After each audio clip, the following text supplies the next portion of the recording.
When you gain confidence in these laws of the universe, you'll be joyful no matter where you stand in relationship to anything you want. So when we began here today, we asked the question, so what's this belief thing? I want it, but I don't believe it because I haven't yet seen it. So a logical person would say, well, if I haven't seen myself do it, but I need to believe I can do it in order to do it, doesn't it seem impossible? And we say, not when you believe in the laws of the universe, not when you understand law of attraction, not when you understand that you are non-physical energy first and foremost. You don't have to believe that you can accomplish that specific thing. You just have to believe that you can accomplish anything. You just have to understand that the universe has your back, that the law of attraction will yield to you the equivalent of what you're offering vibrationally. You just have to believe that your emotions never lie to you, that your emotions every time give you the feedback that lets you know whether you're in vibrational alignment with what you want or not. So over time, we've offered many different analogies, but our favorite one so far is this.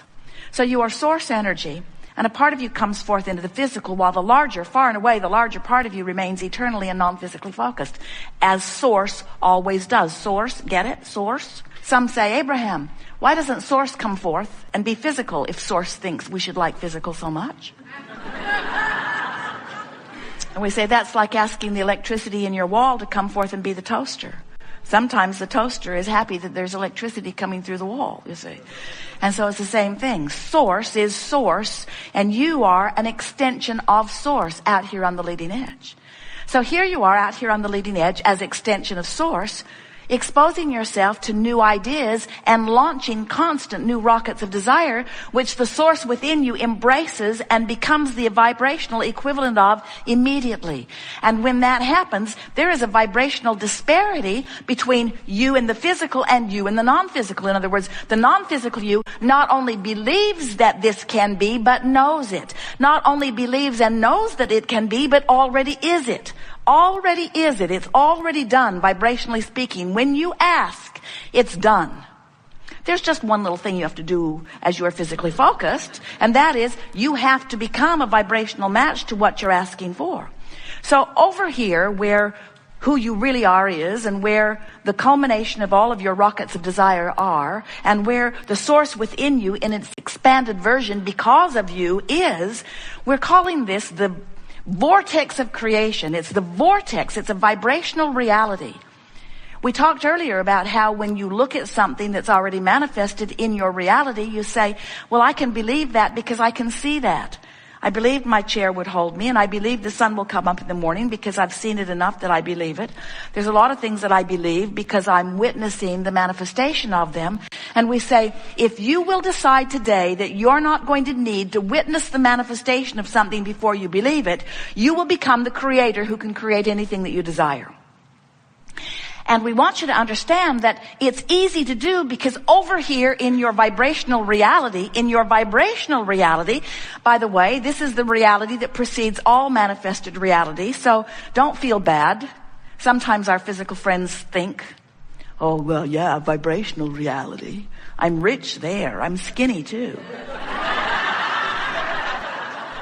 But what we want you to understand is the vibrational reality always precedes the reality.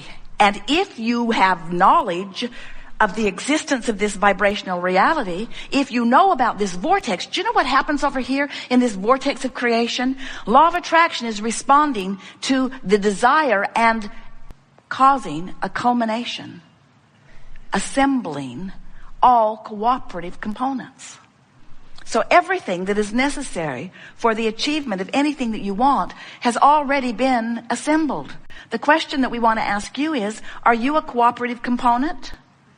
Or are you over here keeping alive a belief of doubt that contradicts what you're asking for?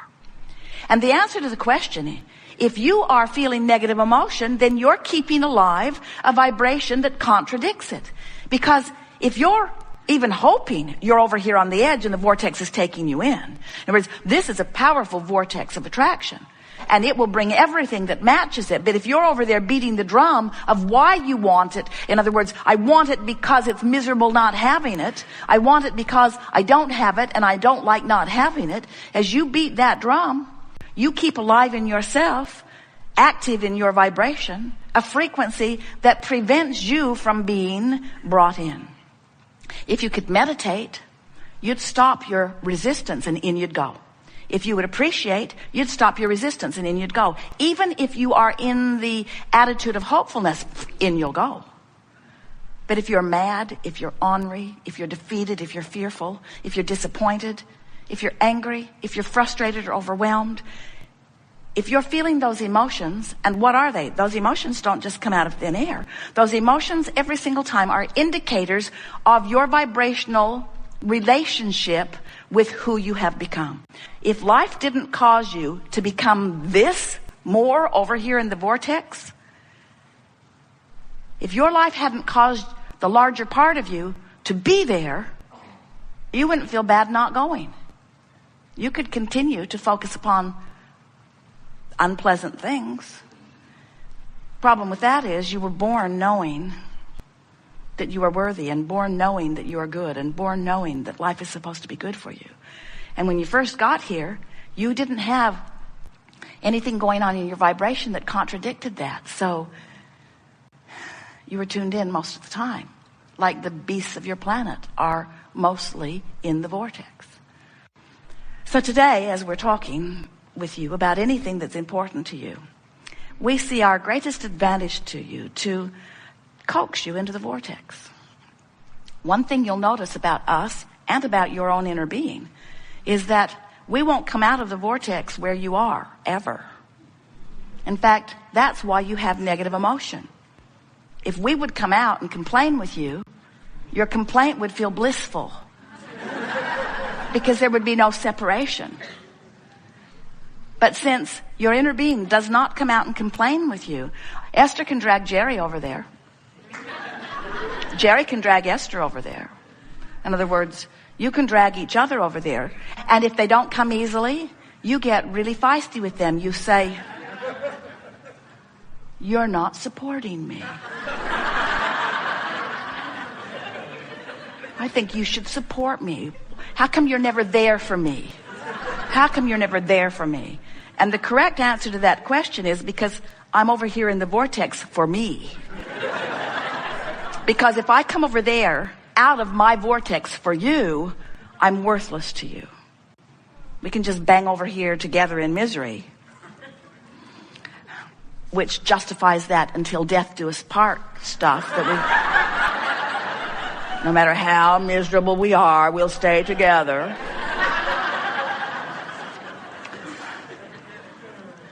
But the source within you will not come out of the vortex when you are focused upon something that activates within you something different than you are. You are a lover. And when you hate, you're separating yourself from who you are. Separation's too strong a word because you cannot ever sever yourself from that. And sometimes you think you would like to. In other words, when you are really vibrating in opposition to who you are, it feels miserable. But you only have one option to close that gap. You only have one option if you want to feel better, and that is find the best feeling thought. Adjust your vibration. Adjust your vibration, which means adjust your thought, which means adjust your belief, which means adjust your vibration, which means stop the resistance. And when you stop the resistance, you will become a cooperative component. And when you're a cooperative component, you'll be drawn in just like all of the other cooperative components, and you'll live happily ever after. Until the next contrasting thing throws you out of the vortex. But no problem. Once you get out, it's no problem because you know how to get back in. And you know, also, we want you to remember that there are 3 steps to the creative process. Step 1 says, contrast will cause you to ask. That's normal. That's why you came forth. You said, I will expose myself to contrast so that I can define with greater clarity desires in this leading edge time-space reality. That really is what you said. So step 1 is important to the creative process. Just don't make a career of being in step 1. Let the contrast help you take step 1, and source will take step 2. Your inner being, source, law of attraction will gather together all cooperative components. Step 2 is not your work. When you ask, it is answered, it is given, it is done. But step 3 is your work. And step 3 is you got to get in the vortex. You got to find some way of thinking thoughts that let you come into vibrational proximity of this vortex of creation. And when you do, when you get in that vortex, it will all have been worth it. And then when we say, are you enjoying the contrast of your time and place? You will say, yes, it's just like I knew it would be. It inspires me all day, every day to greater expansion. And now I know about my emotional guidance system. And now I've learned to focus my own mind. I don't stay focused long on things that bother me. But I'm not bothered by being bothered, because every time I feel negative emotion, I say to myself, oh, good, I'm having a step 1 moment. That means source is on the improvement of my life experience. But I am no longer making a career out of the step 1 moment. I'm getting myself into the vortex, into the vortex, into the vortex as quickly as possible. Good. Now you know everything that is important to know about who you are, where you came from, why you're here, what's it all about.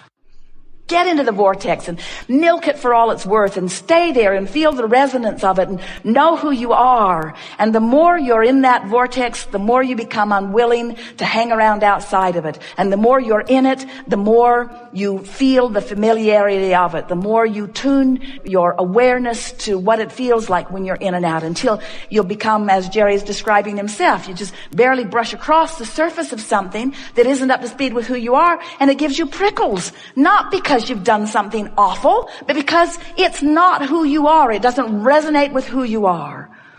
Life is supposed to feel good to you. You are powerful beings, and you've come forth with great reason. And we really do. We make too much of all of this. Just find things that feel good and focus on them. And when you find things that don't feel good and you're focused upon them, say, hey, I'm focused upon something that doesn't feel good. Why would I focus upon something that doesn't feel good?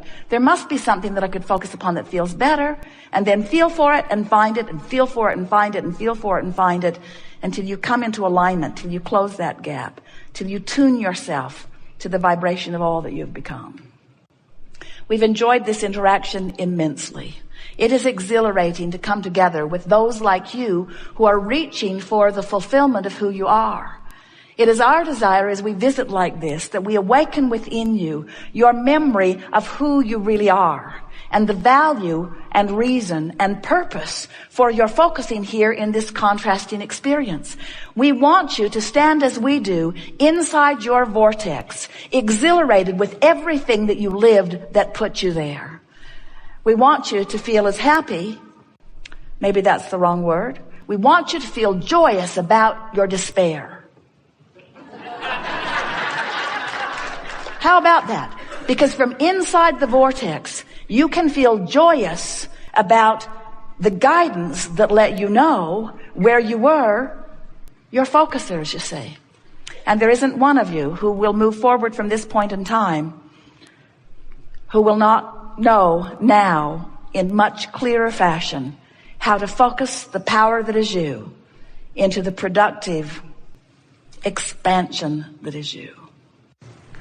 We've enjoyed this interaction immensely. It is delicious to come together with those like you who are coming more and more, moment by moment, really, to know who you are.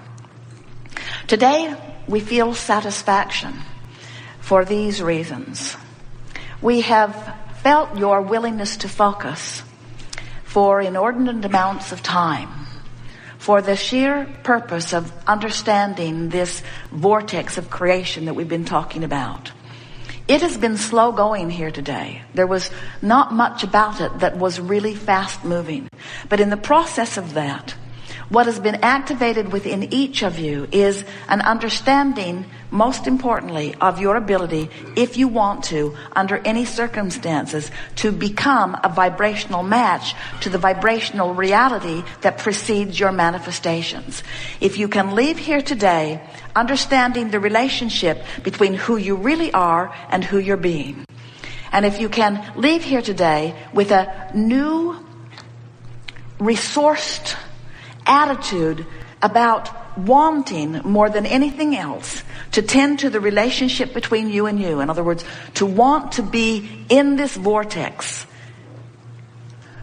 knowing that you now know how to do it if you want to.